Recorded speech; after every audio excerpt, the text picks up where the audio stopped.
Assalamualaikum warahmatullahi wabarakatuh. Waalaikumsalam Perkenalkan, warahmatullahi Warahmatullahi perkenal, wabarakatuh. perkenalkan kami dari kelompok 13 akan mempresentasikan tentang fak- konsep faktor yang mempengaruhi fungsi dan gaya kepemimpinan pendidikan. Sebelumnya, terima kasih kepada Ibu Dr. Novrianti Akyar, MPD, selaku dosen pengampu. Jadi, di sini kami beranggotakan 3 orang, yaitu yang pertama Rifki Ananda, yang kedua Rozi Yasni Marni, dan yang ketiga saya sendiri Zakia Divafrina. Baiklah, materi pertama akan dibacakan oleh Rozi. Kepada Rozi dipersilahkan. Baik, terima kasih moderator. Eh, Materi yang pertama yaitu konsep kepemimpinan. Kepemimpinan adalah terjemahan dari bahasa Inggris leadership yang berasal dari kata leader.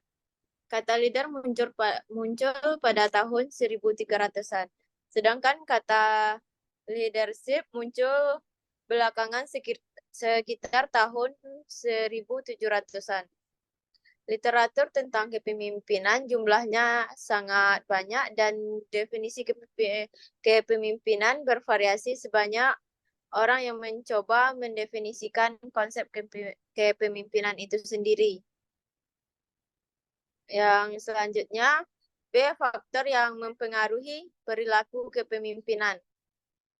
Ada beberapa faktor yang mempunyai relevansi atau pengaruh positif terhadap proses kepemimpinan dalam organisasi, yaitu yang pertama kepribadian personality, pengalaman masa lalu dan harapan pemimpin. Hal ini mencakup nilai-nilai latar belakang dan pengalaman yang akan mempengaruhi pilihan gaya kepemimpinan. Yang kedua, harapan dan perilaku atasan. Yang ketiga, karakteristik, harapan, dan perilaku bawahan akan berpengaruh terhadap gaya kepemimpinan. Yang keempat, kebutuhan tugas. Setiap tugas bawahan juga akan mempengaruhi gaya kepemimpinan. Yang kelima, iklim dan kebijakan organisasi mempengaruhi harapan dan perilaku bawahan. Yang keenam, harapan dan perilaku rekan. Selanjutnya, yang C, teori kepemimpinan. Yang pertama, proses intraindividual.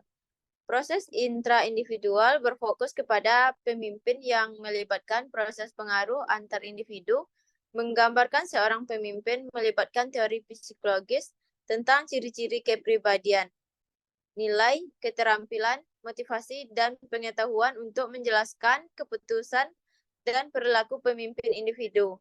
Yang kedua, proses dua unsur diadik. Pendekatan dua unsur berfokus pada hubungan antara seorang pemimpin dan individu lainnya, yang biasanya merupakan bawahan. Yang ketiga, proses kelompok. Kepemimpinan dilihat dari perspektif tingkat kelompok, yaitu berfokus pada pengaruh pemimpin pada proses kolektif yang menentukan kinerja tim. Yang keempat, proses organisasi.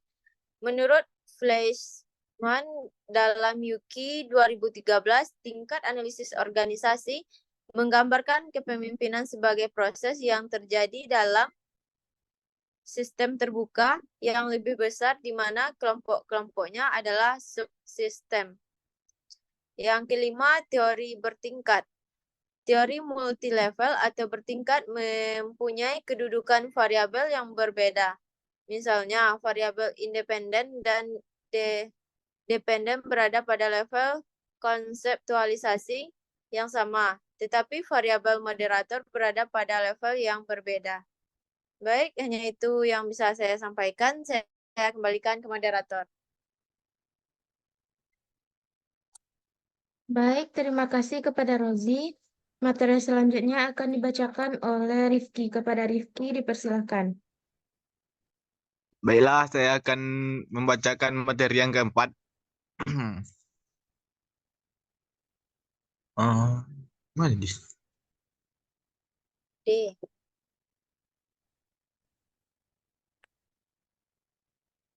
Tunggu dulu sebagai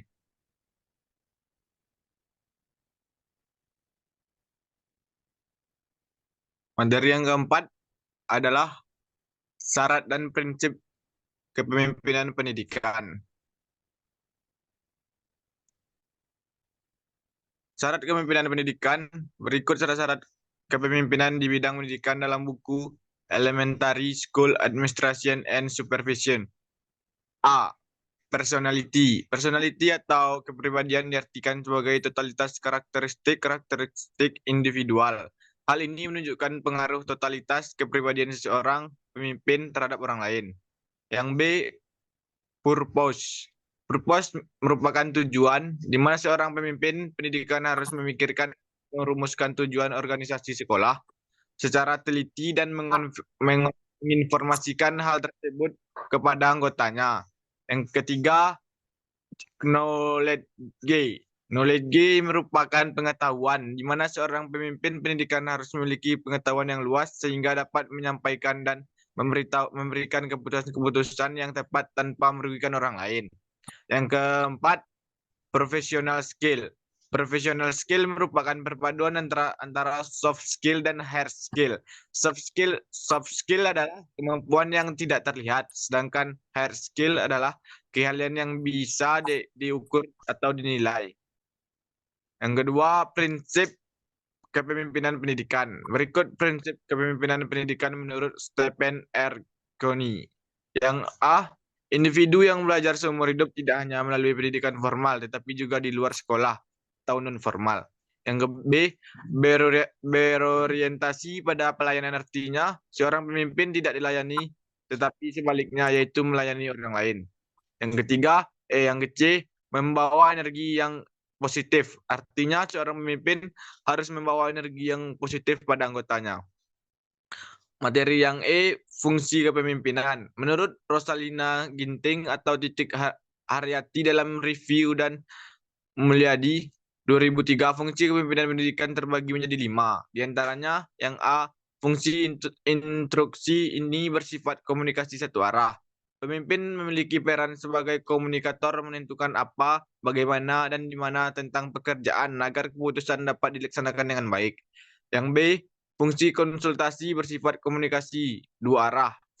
Pemimpin melakukan konsultasi dengan orang yang dipimpinnya agar pertimbangan yang diambil bernilai baik dan memiliki informasi yang tepat dan akurat. Hal ini dibutuhkan dalam menentukan keputusan.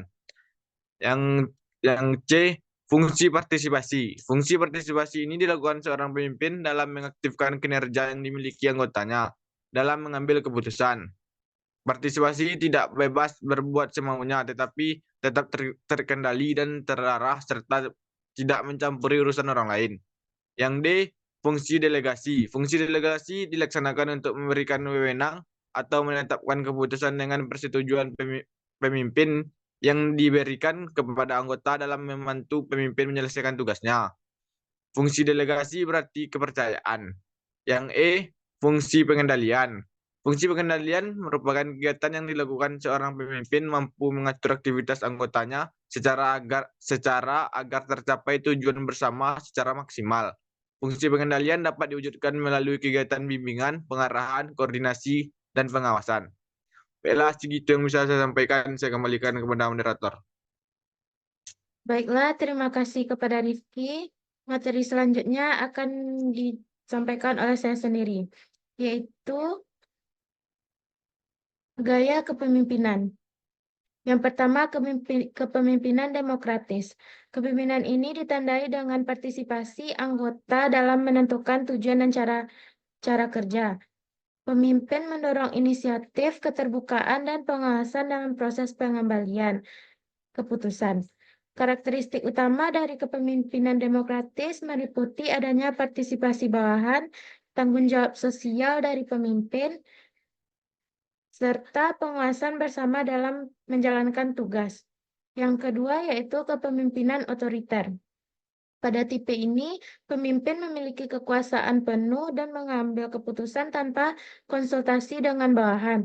Pemimpin tidak melibatkan anggota dalam proses pengambilan keputusan, melainkan menggunakan doktrin intimidasi dan kontrol ketat untuk mengatur bawahan. Yang ketiga yaitu kepemimpinan bebas. Kepemimpinan ini memberikan kebebasan penuh kepada bawahan untuk membuat keputusan dan menjalankan tugas secara mandiri. Pemimpin bertindak sebagai penasihat dan hanya memberikan pengawasan jika diperlukan. Yang keempat yaitu kepemimpinan karakteristik. Kepemimpinan ini berpusat pada kepribadian pemimpin yang memiliki daya tarik dan wibawa yang kuat. Pemimpin karismatik mampu menciptakan rasa hormat, kepatuhan, dan keterlibatan emosional dari para pengikutnya. Yang kelima yaitu kepemimpinan kebapakan atau paternalistik. Kepemimpinan ini pemimpin bersikap melindungi, mengayomi, dan membantu bawahan. Pemimpin fokus pada kesejahteraan anggota dan mengutamakan kepentingan bersama di atas kepentingan pribadi. Yang terakhir ada kepemimpinan ahli. Kepemimpinan ini didasarkan pada keahlian atau keterampilan khusus yang dimiliki pemimpin sesuai dengan bidang tugasnya. Sekian materi yang dapat kami sampaikan. Kesimpulannya yaitu kepemimpinan adalah kemampuan seseorang untuk mempengaruhi dan menginspirasi orang lain untuk mencapai tujuan yang telah ditargetkan. Ada beberapa faktor yang mempengaruhi relevansi atau pengaruh positif terhadap proses kepemimpinan dalam organisasi, yaitu kepribadian, harapan dan perilaku atasan, karakteristik, kebutuhan tugas, iklim dan kebijakan organisasi, dan harapan serta perilaku rekan. Kunci kesuksesan seorang pemimpin adalah memahami gaya kepemimpinan pilihannya dan apakah situasi atau kondisi di mana gaya kepemimpinan itu sesuai dengan kebutuhan anggota dan situasi. Dalam ruang lingkup kajian, kepemimpinan tiga gaya kepemimpinan yang paling mendasar, antara lain kepemimpinan otoriter, kepemimpinan demokratis, dan kepemimpinan bebas. Sekian yang dapat kami sampaikan. Assalamualaikum warahmatullahi wabarakatuh.